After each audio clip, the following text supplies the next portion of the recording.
Hey guys, on this episode I show you how I actually cleaned a clogged catalytic converter using some aggressive materials, but ended up working. And then after reassembling it and taking it for a test drive, I then decided it was time to fix my rear-ended Mustang and do some body damage and body work on the actual metal frame. And the results were pretty dang good. Let's get to the show. Welcome back to another episode of Broken Mirror, guys. If you have been here, you know that we've been working on the Kia's cat. Well, kind of. Realized that this thing needs to be replaced, or at the very least unclogged. Tried unclogging it a bunch of times, but I told you last week I was gonna grab some acid and try to clean the heck out of this thing. So the acid came in, so here it is, acid-based cleaner, F30. So you're supposed to dilute this 4-to-1, so basically 80% acid, 20% water. So I'm gonna make that concoction into this little bottle, and then I'm gonna spray it down. Basically, I think I'm gonna spray it down from the bottom and then back from the top and try to make sure that I soak the whole thing completely. It's only supposed to be on there for about 15 to 30 seconds, not minutes. For those of you that were wondering in the last episode, definitely seconds, not minutes. After I soak it down, I made this little weird gun metal concoction thing. So I'm gonna bring it outside, rinse it out with this high pressured water air hose thing, and hopefully get this thing really clean. That's the goal. I wanna get started. See you guys in a bit.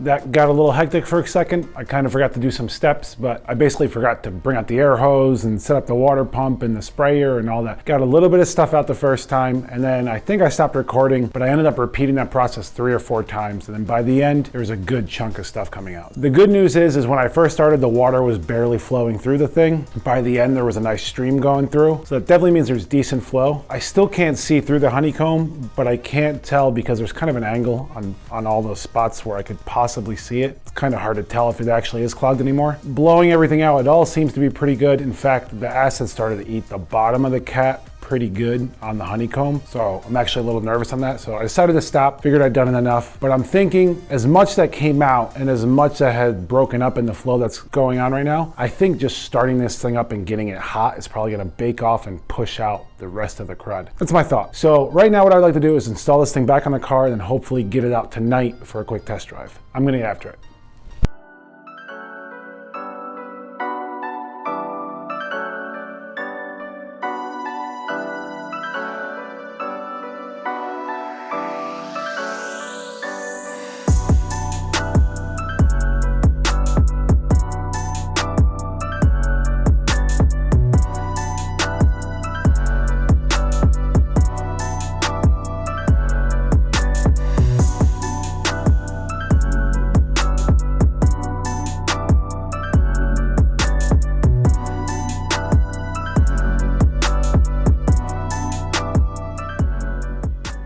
It is all back together. Now I want to take this thing for a test drive, see if any codes pop up. I'm really hoping they don't. I want to take it probably for a good 20-30 minutes, try to get it really hot and really cook it in there to try to really blow anything that's left out. Fingers crossed. I'm going to start driving.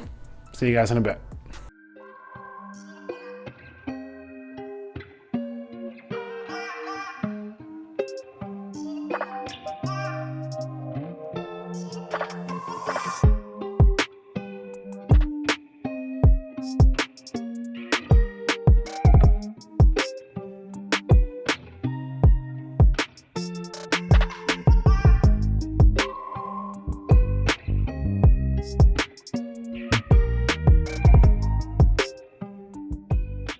It is the next day. I took the thing for a test drive, went pretty good. I think you probably saw me shout for joy when the cat monitor set, and there was no codes related to the cat monitor. So very good sign. My only concern is the heater monitor didn't go off, and I still think that's resembled to this, but I still started getting P0011 code. It's driving me freaking nuts. I really don't know what the heck is wrong. One of the last things the guy that I used online said to check was the oil pressure now that I fixed that sleeve. So I want to do that. I don't think it's going to be drastic. I think it'll probably be around 30, 40 PSI, but I think they only require like 15, maybe 20. It's not that much. It's very low compared to what I had, which was like 75, 80 before when that bearing was in the wrong place. So I'm gonna get started. I'm gonna jack this thing up, put in the oil pressure gauge, start running this thing, get it up to warm around 15 minutes of driving, and then see how it acts. And then at the same time, I'm gonna watch for check engine codes. So I'm gonna get started.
Hey guys, I just want to chime in here real quick because I realized I didn't mention the PSI while editing. And basically what happened is I needed to have at least 15.6 during 1,000 RPM rev. I ended up having about 14 to 15 just idling, but then revving to 1,000, I ended up having between like 26 to 30 PSI. So the engine's strong, the oil pump's strong, seems to be pretty good. And then all the rest of the information kind of rolls into this next clip here. Okay guys, it is the next day. Bad news. The car still is popping P0011. After talking with one of those online mechanics, I've come to accept that I think I have to replace the OCV screen, but this time they put it in the center of the block down below the head gasket. There's no other access but to take off the entire head to get to this thing. I've used all the cleaners, just been trying to get away from it. I've had a few guys talk in the comments that that's all I need to remove, and I know that's all I need to remove. It's a great ordeal to remove. So last night I ordered the parts. They're coming in. They should be here by Monday or Tuesday of next week. Until then, I figured let's fix this thing up. The hit was pretty good, and I didn't realize until now that I think I do have a little more frame damage than I realized. But as you can see, the bumper kind of tore out. So my goal right now is to start cracking away at this thing. And I think I showed you guys before the massive gap that's over here. I mean, this is definitely 2 inches right here. But as you can see over here, there's no gap. So we got a bit of work to do. So I'm gonna get started with this. I'm gonna try the new hydraulic pump, see where it goes.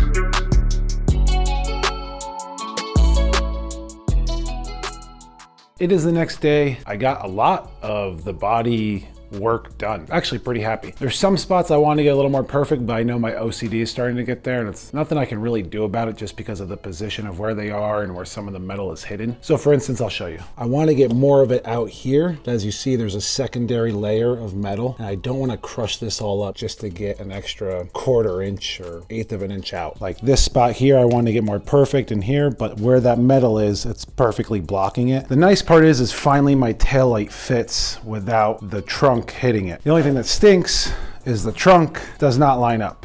And I think the reality of this part is I just need a new trunk. The way this was crushed, I think it crumpled it up. I'm probably not gonna get one because like I said, I plan on taking this drifting, and I imagine this back end is gonna be smashed again within a couple of months. So I'm not too concerned. But for right now, being on the road, I wanna get this thing looking semi-decent so cops don't pull me over, I don't get any issues with trying to turn or anything like that. For right now, what I would like to do is to finish this up. I'm gonna get started.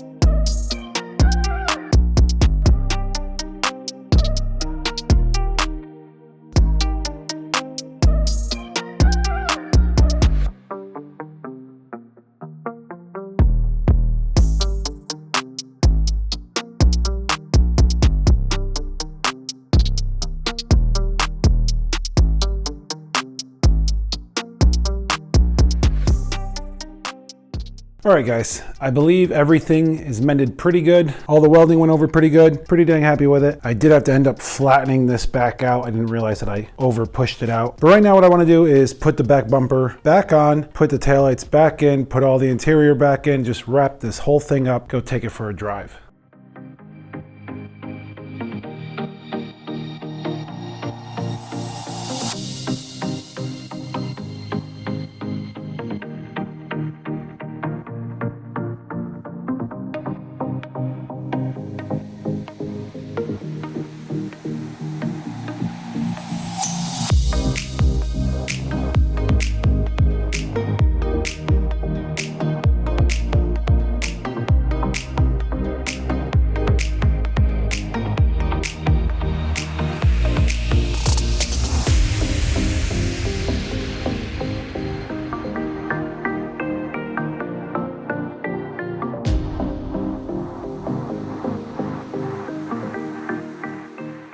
Okay guys, everything is wrapped up.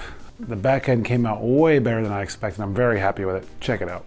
So as you can see, some of the body line is still messed up, but really overall, it is not bad at all. But I'm extremely happy with this. I mean, this thing has never been pretty since the day I bought it. I never planned on cleaning it up. I always planned on turning it into a drift car, so there's sun spots everywhere, sun damage. So this kind of matches the car, to be honest. So next week, we're ripping the head off of this thing, timing chain, oil pan, all that again. Hopefully for the final time to put in the little OCV filter. Should be an exciting episode, but I think that is going to wrap up this episode, guys. I did put this episode here that I think you're going to enjoy. But until next time, I hope you have a wonderful rest of your week, and I'll see you then. Later, guys.